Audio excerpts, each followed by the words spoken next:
nagawa niya yung sakripisyo na yun? Naramdaman ko yung natuwa na may ano ba, na naninibago sa mukha niya. Kung natutuwa ako sa ano lang, sa ginawa mo dito kasi nakita lang yung mga bata na tulungan nyo sa ginawa nyo, sacrifice sa mga buhok nyo.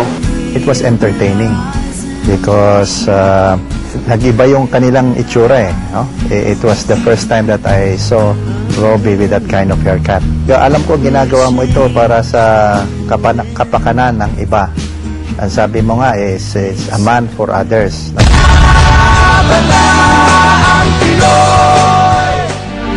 Ganito, paglabas mo rito, ay mag-empake ka ng gamit mo. Po? Mag-empake ka ng gamit mo. Tapos? Tapos, ay tuloy ka sa tinutuluyan ng mga teen housemates. Salamat po, kuya. Sa pagpunta sa mga teens, bakas ang pagkaan ng loob ni Ana. Ay, may bangs. Ay, lakas mo na naman siya. Oo, bangs, oh. What happened? Tita. Ay, ba yan? Matapos ang hapunan ng mga teens, may di inaasahan na namang naganap. All. How many friends do you have?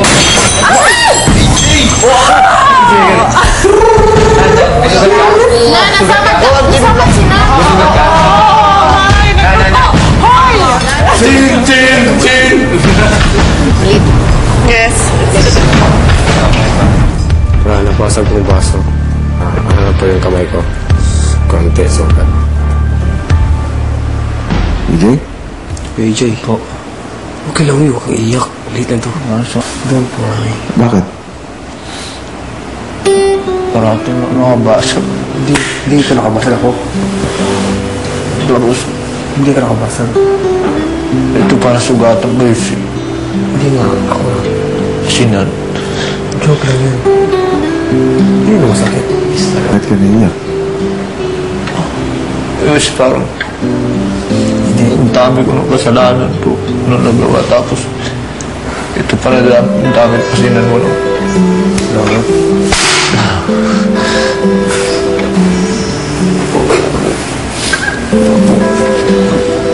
Galit ko sa sarili ko, tapos parang tanga-tanga ko.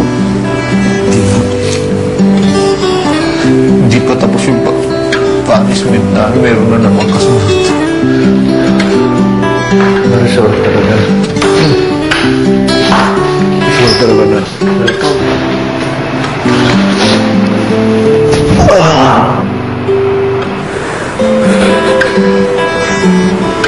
Nang makitang umiiyak si EJ ay pinuntahan siya ni Valerie. Salamat. Wala na naman. What's happening with them? He's okay now. Douglas, siyempre, sinunta. But he's okay now. He said can't happen to everybody. So don't think it's only because of you. Pero it's good that you cry. Just let it out. Pero stop na. It's not good every time crying. You must enjoy it here. So don't cry. Just learn of your mistakes. Okay? Promise, next time you don't cry and you don't break a glass. Si Nan, kausap naman sina Alex at Kevin. I don't see Jonas wash the dish. Clean. Sabi niya, luto ng rice. Nagluluto siya ng rice, di ba? Not everyone. Luto tayo ng rice, tapos after this, ako pa rin magluluto. I wash the rice, then here. And then he says, Kevin, can you cook tocino? Why didn't you cook it? And so disagreeing to him. He's telling you get that, then. Then you want to tell him that to get it. You have the hands. Yeah. And you have the feet to get it to walk. Kumusta na yung tasang binubuo niyo? Tapos na. Sige, pakidala niyo nga rito. Yun lang. Bakit? Kasi dumikit na doon sa table. Dumikit sa table. Dali niyo dito, tasa. Sige po. Sige po, you find a way.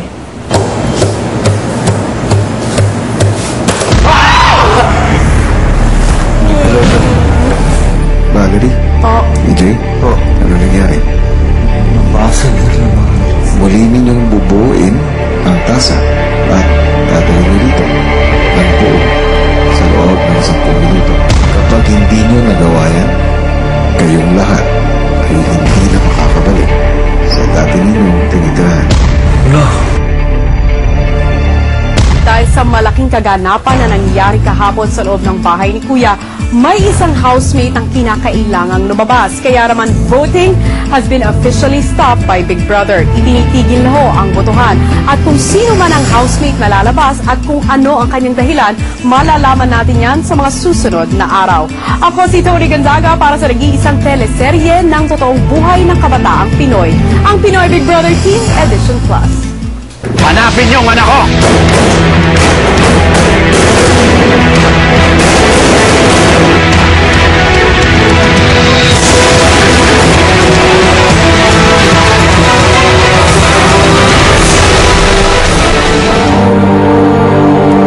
Natapos na.